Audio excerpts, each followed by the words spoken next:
Hey, what's going on, everybody? Welcome back to the channel here at Crypto Nation. Hey, I just want to say thank you to all my recently new subscribers.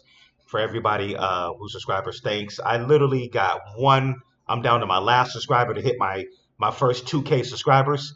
Man, I tell you, it's been a journey this last year and a half, covering crypto, but the grind don't stop.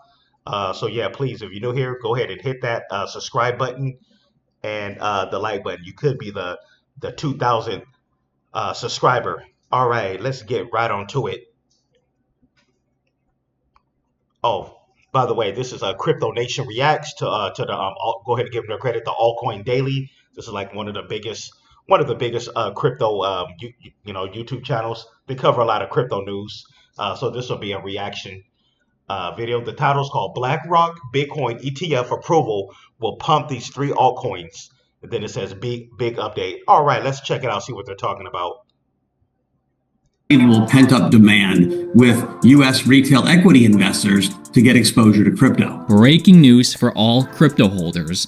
The SEC just posted this investor alert on crypto asset securities. They did the same thing leading up to the Bitcoin futures approval. Spot Bitcoin ETF inevitable now. All of these guys jockeying to be the first, but it's probably going to be all of them at once. And with an update to BlackRock's application that just happened, the SEC requests BlackRock to add specific language to their ETF filing. Let's highlight exactly what this means for you, as well as three altcoins that this benefits after BlackRock ETF approval. So this is what BlackRock just added based on the SEC's request. If a digital asset is determined or asserted to be a security, it is likely to become difficult or impossible for the digital asset to be traded, cleared, or custodied in the United States through the same channels used by non-security digital assets. So they're making very clear the difference between Bitcoin, which is not a security, and altcoins, which later may be deemed securities. For me,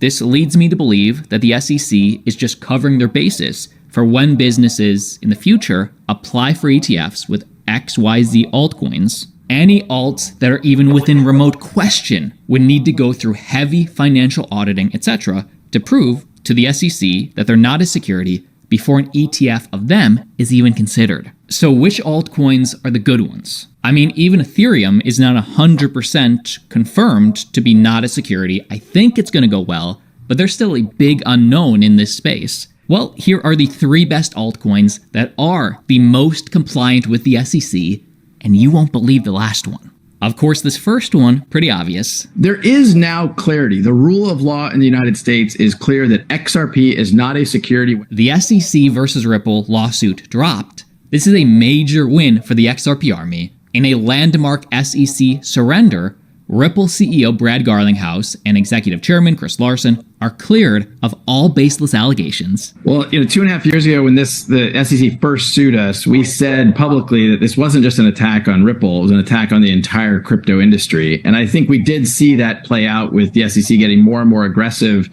in really trying. Exactly. That's what I was saying from the beginning. If that's why it was very important that Ripple XRP win this case, because had for some reason XRP didn't win the case, they could have came for all crypto except Bitcoin. Except Bitcoin, they could have came for all crypto as we know it. You know what I mean? But yeah. But honestly, I believe that Gary Gensler, I believe that I think he knew he wasn't going to win the case. He just wanted to slow down our bull run. I think that's what happened. He just wanted to get the banks involved. Pretty much he just wanted he was hired. They told him to slow it down as possible, our crypto bull run. But now our crypto bull run is here. There's no slowing us down now. They can't stop us now at this point. The only thing they can do now is get with the program. Or if not, the United States is going to get left behind. Other countries around the world is already approving and making crypto legal, like the AUE, all these different countries like Brazil. Of course, even the Asian countries are getting on board. China, you got China, Japan, Korea and all that, South Korea, they're all getting on board. Singapore, some of the Southeast Asian countries. I'm telling you, bro, they're all getting on board with the United States. If they want to play these stupid games, hey, they're just gonna get left in the dust. It's already approved in Europe, most European countries. So yeah, that's what's going on.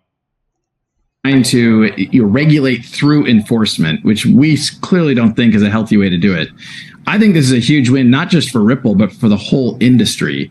I think it really is the first time the SEC has lost a crypto case, and really puts the SEC, some of the SEC's comments that they make publicly about all of these digital assets being securities, it puts that in check. So understanding this new language that the SEC requested BlackRock implement into their application, XRP seems to be in a very good spot. There is now clarity. The rule of law in the United States is clear that XRP is not a security when traded on exchanges, when used for payment. There's a whole bunch of things in the judge's ruling that make it very clear about XRP. The SEC has been clear about Bitcoin also. Now, the unfortunate reality is right now, there's clarity for two, Bitcoin and XRP. Actually, there appears to be another coin that is in good standing that appears to have been cleared by the SEC. About a year ago, Polkadot announced that they had morphed away from security status. They went in to Gary Gensler and the SEC, registered on their own, and here's a 2-minute audio of the Web3 Foundation, one of the companies behind Polkadot, explaining that transformation. The first part is Angie giving a setup on the process we went through with the SEC, working closely with U.S. regulators to morph the DOT token from a security to software and what that means. Really what I'll describe is the 3-year process with the SEC. This was both with the Office of FinHub and the SEC Division of Corporation Finance. This was not with enforcement, which is a totally different division who we never thankfully engaged with. So just taking us back to November of 2019. 6 months before the Polkadot network launch had started. Again, and then it was actually 25 months before the launch was completed in December of 2021. And going back to November of 2019, 3 years ago, the SEC had publicly invited digital asset related companies to, quote, come in and talk to us. And so, that's what we decided to do. The Polkadot team and its developers, really throughout the ecosystem, felt that the tech was so important to the world that they were willing to do whatever it took to be able to deliver Polkadot's native token DOT in compliance with U.S. federal securities laws, along with the laws of any regulator claiming jurisdiction, such as FINMA in Switzerland, the foundation's headquarters. So again, back in this time, we were in the midst of, and this is, November, December 2019, early 2020, we were in the midst of the SEC halting the Telegram network and its native token from being even delivered to the original purchaser. So people had bought the Telegram native token in potentially a private transaction, and then they expected to receive that token when the network was delivered. The SEC halted that.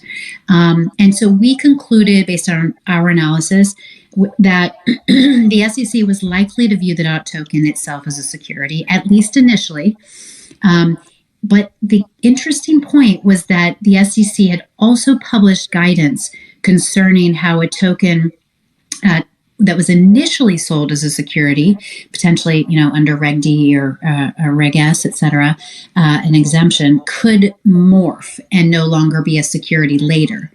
So even though it would be delivered to the initial purchasers as a security, it can then, after that point, morph. Be sure to like the video to support me. Little bit of naughty, little bit of nice. Got a lot of sugar, got a lot of spice. Wrap it up. Wrap it up.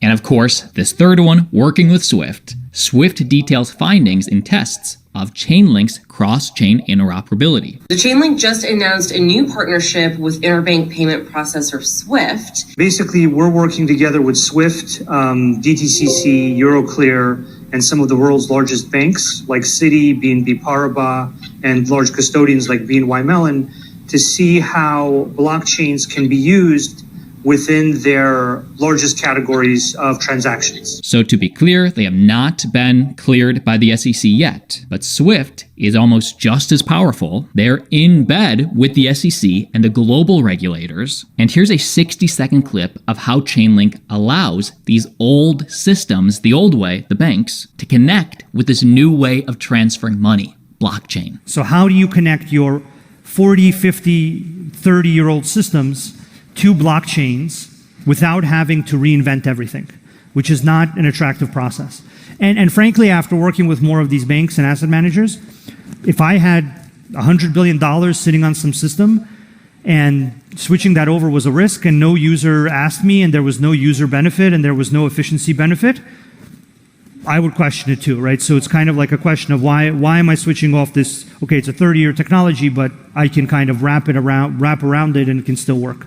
And that's what banks have done for decades. They have some old technology that gets wrapped with like XML or SOAP or something, and then APIs wrap that, and then now we wrap that, basically. This is something I think we're well on the way to doing through our ability to collaborate and through the Chainlink network's security and the ease of use for existing systems. This is a principled design decision that I think the people building the Chainlink network have made to say, we want to be able to integrate with existing infrastructure. We don't want to replace it, we want to integrate. Also, anybody that's going to be in Vegas next week, feel free to join us at Influencer Fight Club.